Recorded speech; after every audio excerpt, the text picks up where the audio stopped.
తరఫున regular post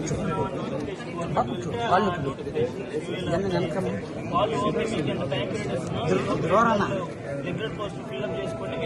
ఎందుకు అంటే సిఓ అనేది మాకు ఫస్ట్ ఇయర్ లోనే ఎన్రోల్మెంట్ జరగాలి.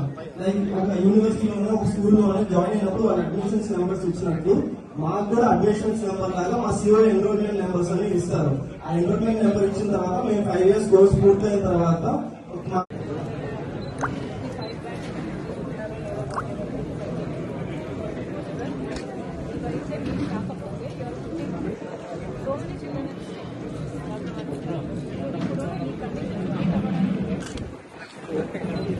బట్ అప్పుడున్న వైస్ ఛాన్సలర్స్ అప్పుడున్న అడ్మినిస్ట్రేటివ్ స్టాఫ్ ఎవరైతే ఉన్నారో వాళ్ళు చెప్పింది ఏంటంటే మీకు యాజ్ పర్ ది నామ్స్ చేస్తున్నాం, మీకు సిఓఏ ఇస్తాము, ఎందుకంటే ఇది ఒక గవర్నమెంట్ ఎస్టాబ్లిష్డ్ యూనివర్సిటీ అని చెప్పి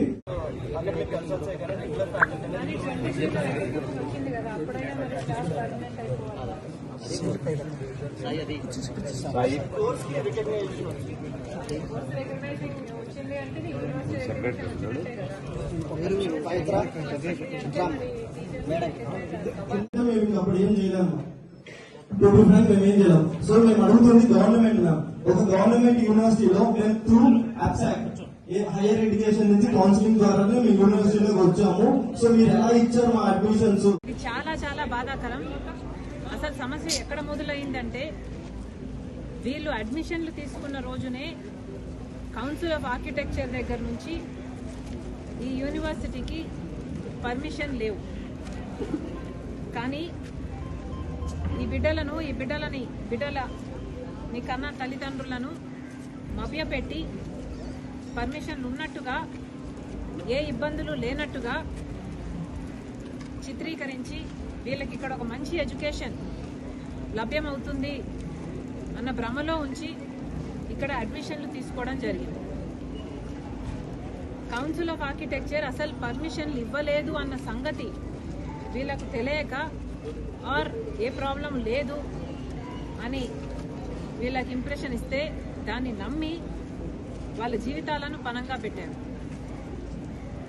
కానీ 5 సంవత్సరాలు అయిపోయింది. ఈ రోజు వరకు కూడా ఈ చిల్డ్రన్ కనీసం ఈ కోర్సుల్లో ఎన్రోల్మెంట్ అయ్యారు అని కౌన్సిల్ ఆఫ్ ఆర్కిటెక్చర్ ఇవ్వాల్సిన ఎన్రోల్మెంట్ నంబర్ కూడా వీళ్ళ చేతుల్లో లేదు.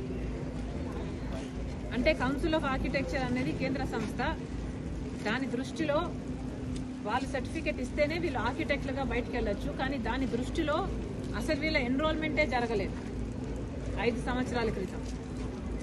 క్రమేణా ఆ తర్వాత ఎంటర్ అయిన 3 ఏళ్లు అడ్మిషన్లు తీసుకున్న వాళ్లకు కూడా పర్మిషన్స్ లేవు. కౌన్సిల్ ఆఫ్ ఆర్కిటెక్చర్ పర్మిషన్స్ ఇచ్చింది లేదు. పర్మిషన్స్ లేవు కాబట్టి వీళ్ళకు ఎన్రోల్మెంట్ నంబర్స్ కూడా ఇచ్చింది లేదు. కాబట్టి వీళ్ళు పరీక్షలు రాసినా కూడా అవి వ్యాలిడ్ కావు, దానికి జెన్యూనిటీ ఉండదు, అవి మొత్తం వృధా అయినట్టే లెక్క. ఎంత దీనంగా, ఎంత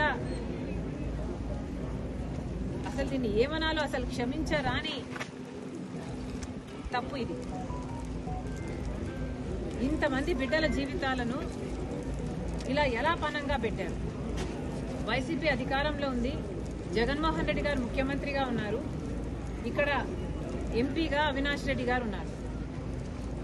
మరి మీ సొంత జిల్లాలోనే, మీ సొంత ప్రదేశంలోనే ఇంత అక్రమంగా, ఇంత నిర్లక్ష్యంగా ఒక యూనివర్సిటీలో బిడ్డల అడ్మిషన్లు జరుగుతున్నాయి.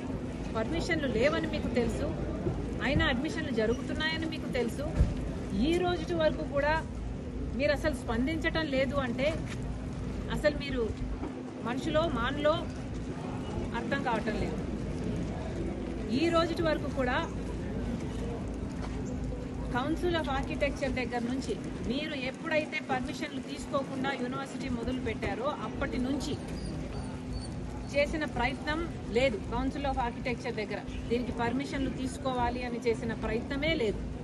ఎందుకంటే ఏ క్షణంలోనైనా 2020 నుంచి ఎప్పుడు మీరు ప్రయత్నం చేస్తున్నా కూడా, అది ఫలించినా కూడా ఏదో ఒక టైంలో ఇంటర్వెన్షన్గా వీళ్ళ చేతుల్లో ఆ ఎన్రోల్మెంట్ నంబర్లు పెట్టేవారు. అసలు ఎన్రోల్మెంట్ నంబర్లే వీళ్లకు రాలేదు అంటే అసలు మీరు ప్రయత్నం చేసినట్ట చేయనట్ట? ఈ రోజు కూడా అడుగుతున్నాం. ఇక్కడ ఎంపీ అవినాష్ రెడ్డి గారు మరి కేంద్రంలో కౌన్సిల్ ఆఫ్ ఆర్కిటెక్చర్ ఉంటే మీ జిల్లాకు సంబంధించిన మీ పార్లమెంటుకు సంబంధించిన బిడ్డలు ఇక్కడ కేవలం మీరు చేసిన తప్పిదం వల్ల వాళ్ళకి ఈరోజు పర్మిషన్లు లేక కౌన్సిల్ ఆఫ్ ఆర్కిటెక్చర్ పర్మిషన్ ఇవ్వక వాళ్ళ జీవితాలను ఇలా పనంగా పెట్టి వాళ్ళకి కనీసం ఇప్పుడు 5 సంవత్సరాలు చదివినా కూడా వాళ్ళ కోర్సు వ్యాలిడిటీ లేక వాళ్ళు రాసే పరీక్షలకు విలువ లేకున్నప్పుడు కనీసం ఇప్పుడైనా స్పందిస్తున్నారా? కనీసం ఇప్పుడైనా కూడా ఎంపీ అవినాష్ రెడ్డి గారు కానీ ముఖ్యమంత్రిగా జగన్మోహన్ రెడ్డి గారు పనిచేశారు సొంత జిల్లా, లేక అధికారంలో ఉన్న వైసీపీ పార్టీ కానీ ఒక్కరైనా దీనికి సమాధానం చెప్పే పరిస్థితిలో ఉన్నారు? ఒక్కరు కూడా సమాధానం చెప్పటం లేదు. అంత నిర్లక్ష్యం. మరి ఇప్పుడి ప్రభుత్వం కూటమి ప్రభుత్వం ఉంది. చంద్రబాబు గారు అధికారంలో ఉన్నారు, బీజేపీతో కూటమి కట్టారు. మరి కనీసం మన బిడ్డలకు కౌన్సిల్ ఆఫ్ ఆర్కిటెక్చర్ దగ్గర నుంచి మీరు సంవత్సరం రోజులు అయింది ముఖ్యమంత్రిగా పనిచేస్తున్నారు. సంవత్సరం రోజుల నుంచి ఈ బిడ్డలు ధర్నా చేస్తూనే ఉన్నారు. మాకు పర్మిషన్లు కావాలి, లేకపోతే ఆ ఎన్రోల్మెంట్ నంబర్స్ లేకపోతే మాకు సర్టిఫికెట్లు రావని వీళ్ళు ప్రతి వీలైన చోట నుంచి కనీసం ఒక 1.5 year నుంచి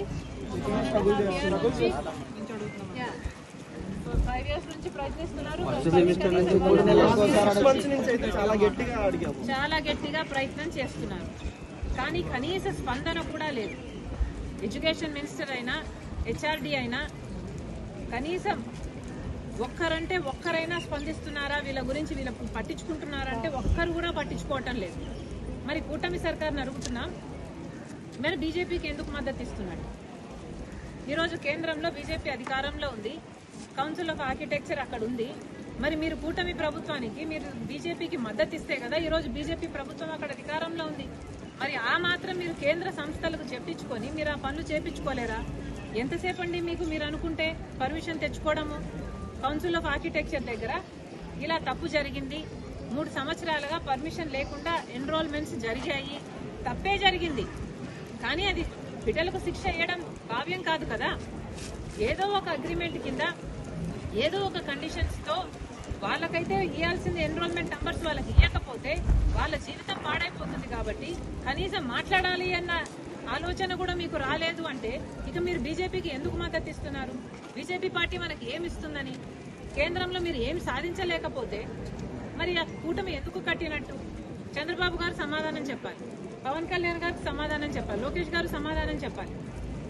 ఎడ్యుకేషన్ మినిస్టర్ అయినా హెచ్ఆర్డీ అయినా మినిస్ట్రీ ఆఫ్ హెచ్ఆర్డీ అక్కడ కేంద్రంలోనైనా ఇక్కడ ఆంధ్రప్రదేశ్లో రాష్ట్రంలో ప్రజలు వేసిన ఓట్ల వల్ల ఈరోజు చంద్రబాబు గారు ముఖ్యమంత్రిగా ఉన్నారు.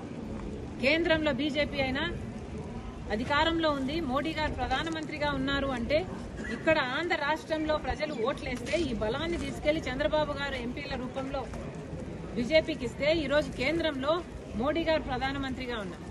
మరి మన రాష్ట్రానికి ఏం చేస్తున్నారు? కనీసం చిన్న చిన్న విషయాలలో కూడా మీరు సహాయం చేయకపోతే, మీరు జోక్యం చేసుకోకపోతే, మన బిడ్డలకు సహాయంగా అండగా మీరు నిలబడకపోతే మీకు అధికారం ఎందుకు? కాంగ్రెస్ పార్టీ నేరుగా సూటిగా డిమాండ్ చేస్తున్నాం, ఇంతమంది బిడ్డల జీవితాలతో ఆడుకోవడం భావ్యం కాదు. వెంటనే కౌన్సిల్ ఆఫ్ ఆర్కిటెక్చర్తో ప్రభుత్వం మాటలు జరపాలి. కౌన్సిల్ ఆఫ్ ఆర్కిటెక్చర్ దగ్గర పర్మిషన్ లేకుండా ఎన్రోల్మెంట్ జరిగింది వైసీపీ ప్రభుత్వం ఉన్నప్పుడు. ఆ 3 సంవత్సరాలు జరిగిన ఎన్రోల్మెంట్స్ కు సంబంధించిన ఈ బిడ్డలందరికీ కూడా పర్మిషన్స్ ఇవ్వాలి, ఎన్రోల్మెంట్ చేసుకోవాలి. వీళ్ళు వ్యాలిడ్ స్టూడెంట్ అని వీళ్ళ జెన్యునిటీని ఎస్టాబ్లిష్ చేయాల్సిన అవసరం ఉంది. కాబట్టి ఇక్కడున్న తెలుగుదేశం ప్రభుత్వం, చంద్రబాబు గారు, లోకేష్ గారు జోక్యం చేసుకుని, కూటమి సర్కార్ జోక్యం చేసుకుని వీళ్ళందరికీ భరోసా కలిగించేటట్టు కౌన్సిల్ ఆఫ్ ఆర్కిటెక్చర్ తో వెంటనే మాట్లాడి ఇక్కడ వీళ్ళకు కావాల్సిన పర్మిషన్ వీళ్ళకు గ్రాంట్ చేయాలని, గ్రాంట్ చేసేటట్టు చూడాలని మీరు పట్టుబట్టాలని కాంగ్రెస్ పార్టీ డిమాండ్ చేస్తుంది. మేడం, ఈ యూనివర్సిటీని విశాఖపట్నం తరలిస్తారన్నారు, నిజమేనా? దీనికి కూడా కాంగ్రెస్ పార్టీ తీవ్ర అభ్యంతరం చెప్తున్నాం. ఇక్కడ దీనికి సంబంధించి కూడా ఇది కేవలం వైఎస్ఆర్ పేరుతో ఉంది కాబట్టి ఇది రాజకీయం చేస్తున్నారా అన్న అనుమానం కూడా కలుగుతుంది. దయచేసి ఇలాంటి రాజకీయాలు బిడ్డల జీవితాలతో చేయకండి. ఈ బిడ్డలు చేసిన తప్పు ఏమీ లేదు, మాకేం అభ్యంతరం లేదు. ఇక్కడ వైఎస్ఆర్ గారి పేరు తీసేసి ఏ జాతీయ నాయకుడో లేకపోతే స్వతంత్రంలో పోరాడిన యోధుడి పేరు పెడతారేమో పెట్టుకోండి, మాకేం అభ్యంతరం లేదు. కానీ యూనివర్సిటీని మాత్రం జరపండి, బిడ్డల జీవితాలతో మాత్రం ఆటలు ఆడకండి. ఇది భావ్యం కాదు. ఇక్కడ ఈ ప్రాంతంలో పెట్టిన ఈ యూనివర్సిటీ ఇక్కడ కొనసాగేలా, విశాఖపట్నంలో కావాలంటే ఇంకొకటి పెట్టుకునేలా ఏర్పాట్లు చేయాలని కూడా కాంగ్రెస్ పార్టీ డిమాండ్ చేస్తుంది.